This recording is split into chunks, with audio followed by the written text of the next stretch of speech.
James and Conway on this side. I want to start with Jamie and Jaeden. The family dynamic is so tight, and I've been hearing you guys seem so bonded on stage last night, being around each other. Can you talk about working with this amazing cast? It's an act.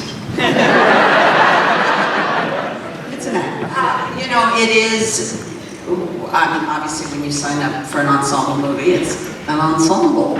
So you know that you're going to have a very small piece of the pie, and you're going to have to learn how to really listen and be present in scenes where there are a lot of very talented people. And honestly, the hardest thing for me, I mean, I can only speak for myself, is when you're in scenes, particularly, I brought it up earlier today, there's this, as you know, scene where Michael Shannon and Don Johnson start slap fighting. And, you know, you're in a scene, you have one line somewhere in there, but you're trying to you're trying to be in character and trying to participate in it, but at the same time, it's Michael Shannon and fucking Don Johnson. And so, you know, and Don, like, I don't think it was scripted, called it Skippy, and then I laughed. You know, I mean, so that's the challenge, is when you have that kind of group of people, to do your job, to be part of the ensemble, and at the same time be a fan of all of these people. And so I think that's the challenge. And, you know, Avi,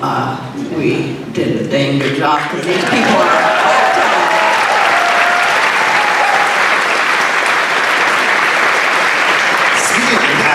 There's a really interesting cameo that I noticed when we first saw it. There's a tiny appearance of Ricky Jay on a photo. I was hoping you could speak to that a little bit. So yeah, so Ricky Jay, those of you who don't know him, was a scholar and magician and a dear friend of mine. And Ricky was going to play the part that Emmett Walsh ended up playing of the security guy. And Ricky sadly passed away right before we started shooting.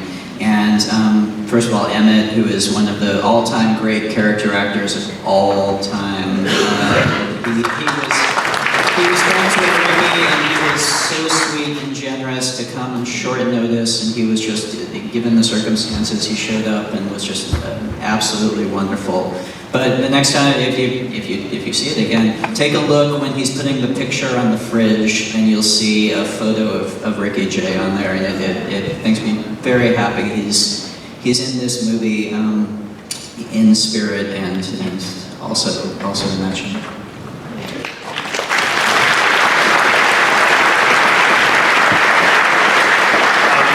Another amazing character, I think, is the music. I think the music plays its own characters. And we were just talking about the opening shot and how strong it is. It comes out with the dogs and the forceful shot, and the music just slaps you in the face. It's the first thing to introduce itself to you. I wanted to ask just a little bit about the collaborative process between you two, because you've made so many films together, and obviously your family. What's that like? What is there, you know? It's a lot like Don Johnson and Michael Shannon in that scene. Yeah, when Ryan calls me Skippy, I know I've hit a nerve. It's amazing. I mean, we start very early. When I get the pleasure of working with Ryan, I usually go out on set while they're filming, and so I'm writing while I'm watching all these actors on set, you know, developing and creating this amazing thing. So yeah, so early on, I'm writing melodies, and then comes that fateful moment when Brian calls me over and I play him what I've been working on, and I just hope that I get the smile on his face. Well, I'm going to open it up to the audience, because we only have a little time. So why don't you just jump? Right here. A big part of your work, Brian, seems to have been combining different genre elements, taking one genre and sort of taking elements from different genre and combining, for example, this film sort of combining comic elements from farce with classic elements of murder. What drew you to choosing those two elements from this particular film, as opposed to some of the other genres that you cross or combine in your sequence? So the question was about your work in crossing genres, and particularly with this film, the farce and the whodunit, the thriller. So, Well, it's a very good question. So for me, with this movie, it was actually just in terms of the genre mechanics of it. To me, this movie is, I would say it's more, I mean, the comedy elements are in there. It's more a hybrid of a traditional whodunit and what I would term like a Hitchcock thriller, I guess. And my starting point for this was I love whodunits so much. It's one of my favorite genre. I wanted to make a movie that had all the pleasures of a whodunit. I also, though, kind of do fundamentally agree with Hitchcock's assessment of the whodunit, and he didn't like them. He made one in his career, and then he basically said, no, this is a bunch of lead up to one big surprise at the end. It's a kind of a weak engine for a movie. And so I started with me thinking, how do I get everything I love about whodunits into this, but then have the engine of a Hitchcock thriller where it's about suspense take over the majority of the film, so you're pulled through on a ride. And that's where the whole idea of doing that Hitchcock thing of seemingly tipping the answer early on and making it more about kind of a Columbo episode, but where you actually care and want the killer to get away with it. And then at the end of it, because I still wanted that library scene that all great whodunits have, to then turn it back into a whodunit at the end and reveal it's actually, if you've been paying attention, a whodunit all along, and the thriller element itself is part of the misdirection. That was kind of the genre mechanics of what we were after, put in a very dry, boring way. It's more fun in movie form. let's go. There's someone up there waving at us. All right, I'll take that one and then I'll get this guy right here, right? I have a question. The note on the piano, that just kind of tipped my memory. Is there any improv, or is that purposeful in Jamie Lee and Jaeden? Love you, Jamie Lee. Were there any moments of improv, or was it all script? So the question was about any moments of improv, or was it all scripted, and particularly the note on the piano, or anything with the two? You're beautifully lit with the backlight. Yeah, it's like Sunset Boulevard right now, like Norma Desmond's. Take photos I know, yeah. I feel like our DP Steve should be here shooting you right now. The piano note was scripted. It was a different thing. In the script, it was him like tapping his chair with his foot. And then when I blocked the scene, I realized they were going to be too far apart. But there happened to be a piano back there, so I was like, well, it's kind of weird. But what if you tap the piano? And Daniel was like, oh, all right. Well. It's like Eyes Wide Shut. Yeah.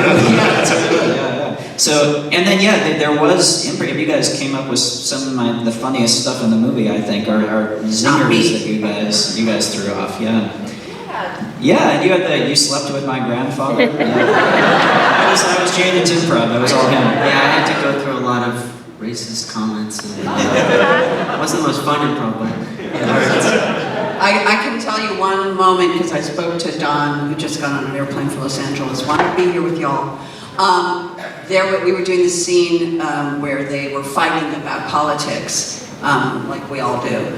And he was eating a piece of cake, and there was this moment where he said to Rian, can I hand the plate, even though he's talking about immigrants? He started hands off the plate, and the brilliance of the handoff is that you don't cut to it. You see, we tried in the first, so that was Don. Don came up with that. Right, Don came up with the idea of handing it off, but then we originally cut around to a close-up of him doing it, and it didn't work, and then we realized and he what's was tossing it off. it's even halfway out of the shot. You don't cut to Anna, you don't cut to anybody else's reaction, you get the reaction. And it really, and I brought it up to Don. I just have one tiny, stupid, but it only because you said Columbo. So I'm 61 years old. I was a young actress when I was 19 years old. I was under contract at Universal, and that means you go where they tell you to go and do what they tell you to do. And I was happy to do it. And I had a scene in a Columbo episode. No, wait. So I play a waitress in a diner, and I do this scene with him. And a friend of mine came up to me like a month later and was like, hey, saw you on the Tonight Show. And I was 19 years old. I was like, what? And he said, you were on the Tonight Show last night.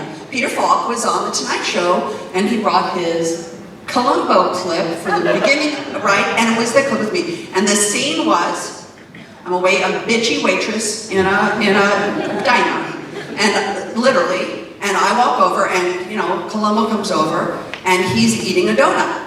And I walk in with my pad, and I look at him with a shitty expression, and say, you can't eat that here. And he goes, oh, yeah, I'm sorry,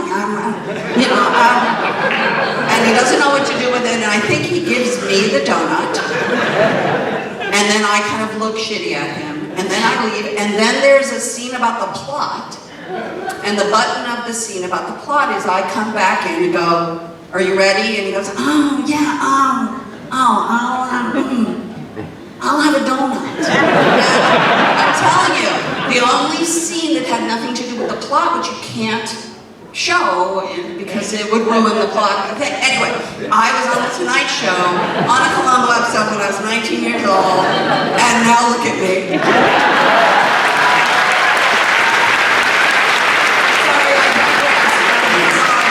We now know that Ryan has to make a Peter Falk biopic starring Jim. Exactly.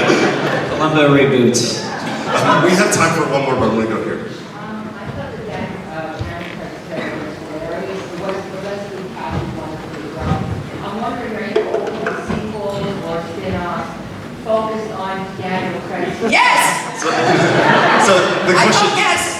the question just for the back of the audience was, are you open to sequels and spin-offs focused on Daniel Craig's character? Dude, we had so much fun making this together. I guess the answer is please tell all your friends to go see this movie. It does